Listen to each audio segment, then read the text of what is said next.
न जाने कितने ही युग वर्ष मास, कितनी ही शतियां, कितने ही कल्प बीते, कितनी ही कथाएं, कितने ही चरित्र हमारी चेतना से उठकर चुपचाप चले गए। राम त्रेता युग में जैसे थे वैसे ही ठहर गए। ऐसे ठहरे कि साक्षात अभी अभी नीर नयन हम उन्हें वन जाते हुए देख आए हों। जैसे कि सारी की सारी साकेत नगरी शोक निमग्न हुई पड़ी हो और हम उसके साक्षी हों।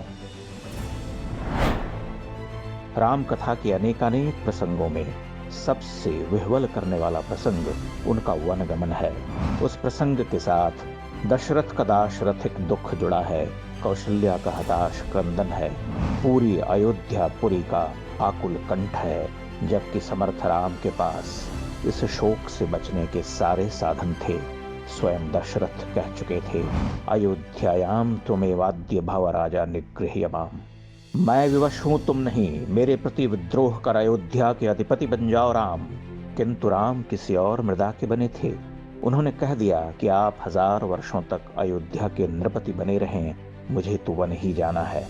इसमें जैसे राम का एक सूक्ष्म कटाक्ष भी है, जैसे वे पिता से कह रहे हों कि माता कैकेयी के हठ से आपका पुरुषार्थ और विवेक मारा ही गया, तो फिर मुझे भी क्यों अपनी कर्तव्य निष्ठा से विमुख कर धर्मच्युत करना चाहते हैं। एक मोह ने आपको विवश किया, दूसरे मोह से मेरे पुरुषार्थ की मृत्यु होगी। राम सीता और लक्ष्मण के साथ रथ पर आरूढ़ हुए।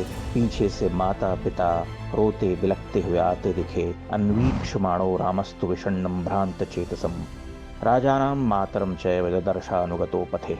राम ने हृदय को वज्र बनाकर कहा, रथ को शीघ्रता से हाँकें। अपने माता पिता को इस तरह से क्रंदन कर पीछे दौड़ते हुए देखना भला वे कैसे सहन कर पाते। राम ओझल हो गए, किंतु उन्होंने केवल स्वयं को दिलासा दिया था। वे ओझल अपनी ही आंखों से हुए थे। अभी तो राम अयोध्या की आत्मा में धसे हुए थे।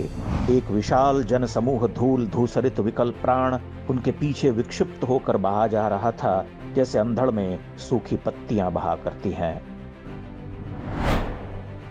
राम यानी विवेक, राम यानी पर दुख कातरता, राम यानी स्वयं को क्लांत कर दूसरों को विश्रांति देना। तमसा नदी के तट पर वे भोर वेला में जागे। लक्ष्मण और सीता से चुपचाप नदी पार करने को कहा। वे चाहते थे कि उनके पीछे पीछे चली आई अयोध्या की जनता के जागने से पहले ही तमसा का तट त्याग दिया जाए, अन्यथा अयोध्या के जन समूह को भी व्यर्थ ही वृक्षों के नीचे और घाटों पर सोने का दुख भोगना होगा। अतो भूयोपि नेदानीम इक्ष्वाकुपुरवासिनः स्वपेयुर अनुरक्ता माँ वृक्ष मूलेषु संश्रिता। तमसा नदी के तट से वापस अयोध्या लौटे जनों को देखकर उनकी स्त्रियां धिक्कार उठीं, जैसे उनका निज विवेक ही नष्ट हो गया हो। ते विषम पिबतालुड्य क्षीण पुण्याः सुदुखिताः राघवम वानुगच्छद्धुम श्रुति वापिगच्छत। हमारे पुण्य नष्ट हो गए हैं, अब यहाँ रहना दुख को भोगना है। अब या तो हम विष पीकर अपने प्राण दे दें, अथवा अयोध्या को त्याग कर वहां रहें जहां कैकेयी की छाया भी न हो। यह दुख गोपियों की विरह वेदना से छोटा कहाँ है। जो सुमंत्र अब तक राम के साथ थे, उन्हें राम बार बार अयोध्या वापस लौटने को कह रहे थे। कितनी ही दुहाइयों के बाद सुमंत्र को लौटना पड़ा। वे जब साकेत पहुंचे तो पूरी नगरी को क्लांत देखा। आनंद विहीन अयोध्या निःशब्द निविड़ अंधकार में डूबी हुई थी। सा शून्याम एव निशब्दाम दृष्टवा परम दुर्मनाः। सुमंत्र को देखकर हजारों हजार लोग उनकी ओर दौड़ पड़े। राम कहाँ हैं पूछने लगे।